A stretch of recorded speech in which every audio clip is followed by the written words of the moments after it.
جی تاریخ اسلام میں اہل بیت کی بہت زیادہ اہمیت ہے، اور واقعہ کربلا کے بارے میں ہمارا اعتقاد یہ ہے کہ اگر یہ نہیں ہوتا تو اسلام زندہ نہیں ہوتا آج تو۔ لیکن جماعت احمدیہ کے کتابی لٹریچر میں تو شاید اس بات کا ذکر ہوگا، لیکن کسی محفل میں یا کسی کئی دفعہ ہو چکا ہے، میں نے اس کا ذکر نہیں سنا کئی دفعہ ہو آج چکا۔ تک۔ بیٹھیں تشریف رکھیں۔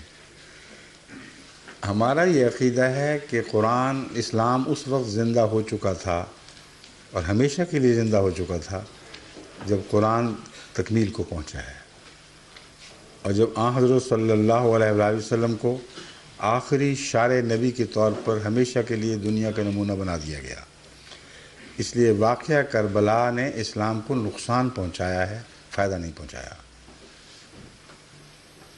نقصان پہنچایا اور گہرا نقصان پہنچایا ہے، کیونکہ دنیا کے سب سے بڑے محسن کے ساتھ احسان فراموشی کا اظہار کیا گیا ہے، اور آپ کی اولاد سے محبت سے پیش آنے اور عزت سے پیش آنے کی بجائے اس کی بے حرمتی کی گئی ہے۔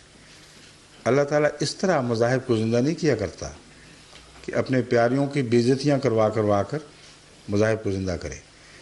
اس لیے صرف شیعہ مقررین کا ایک ٹکسالی کا فکرہ ہے، اس میں کوئی حقیقت نہیں ہے۔ اسلام کی زندگی کا تعلق کربلا سے نہیں ہے۔ اسلام کی زندگی کا تعلق رسول اللہ صلی اللہ علیہ وسلم اور قرآن کریم اور وہ صحابہ جو آپ نے پیدا کیے، ان کے اخلاق، ان کے اعمال حسنہ سے ہے، اور یہ کسی واقعہ کربلا کا محتاج نہیں۔ واقعہ کربلا سے پہلے بھی تو میدان جنگ میں مسلمانوں کو قربانیاں دینی پڑی ہیں، اور رسول اللہ صلی اللہ علیہ وآلہ وسلم خود ایک موقع پر اتنے زخمی ہوئے کہ لوگوں نے اعلان کر دیا، دشمنوں نے، کہ اب وفات پا شہید ہو گئے۔ انہوں نے تو شہید نہیں کہا، انہوں نے قتل کر دی۔ اور اس واقعہ کا ذکر قرآن کریم نے اس طرح پیش فرمایا ہے کہ اس سے بہت نقصان پہنچا ہے، تکلیف ہوئی ہے، اور استغفار کرنی چاہیے ان لوگوں کو جو اس واقعہ کے شاہد ہیں، اور اس کے بد نتائج سے اللہ نے محض اپنے رحم سے ان کو بچا لیا۔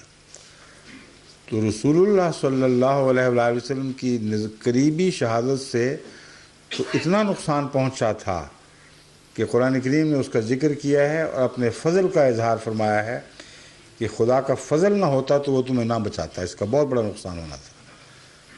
لیکن رسول اللہ صلی اللہ علیہ وسلم کے نواسوں کی شہادت سے اسلام زندہ ہو گیا، یہ کیسے ہو سکتا ہے؟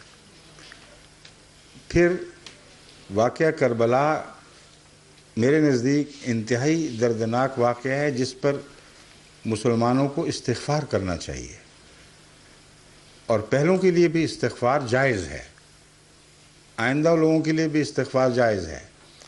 قرآن کریم تعلیم دیتا ہے کہ اپنے آباء و اجداد کے لیے بھی استغفار کرو۔ بس میرا تو یہ رد عمل ہے کہ جب میں واقعہ دردناک واقعہ پڑھتا ہوں تو استغفار کرتا ہوں ان لوگوں کے لیے بھی جنہوں نے ظلم کیا ہے۔ اگر وہ آنکھیں کھول کر ظلم کرنے والے ہیں تو میرا یہ عقیدہ ہے کہ ایسے لوگوں کو سزا کے بغیر نہیں چھوڑا جائے گا۔ لیکن اگر غلطیاں ہوئی ہیں یا دونوں طرف سے کچھ غلط فہمیاں پیدا ہوئی ہیں تو اس معاملے میں ہمیں بحث نہیں کرنی چاہیے، کیونکہ انہوں نے ہمارے سامنے نہیں پیش ہونا، اور اس لیے بھی کہ تاریخ پر اتنے ابہام کے پردے ہیں کہ شیعہ روایتیں، سنی روایتیں، ان کے اندر فرق اور اسناد الگ الگ، اور واقعہ ایک لیکن مختلف طریق سے بیان ہوا۔ اس لیے ان باتوں پر جج بیٹھنے کا کس کو حق ہے، جبکہ ہمارے فیصلے سے فرق بھی نہیں پڑنا؟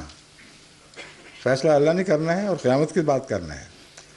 تو فضول بحثوں میں امت کو پھاڑا جائے، اختلاف کیا جائے، یہ اپنے نقصان کے سوا اور کچھ نہیں آپ کو دے گا۔ اسی لیے میں نے کہا تھا نقصان زیادہ ہوا ہے، امت بیچ میں سے دو نیم ہو گئی، پھٹ گئی۔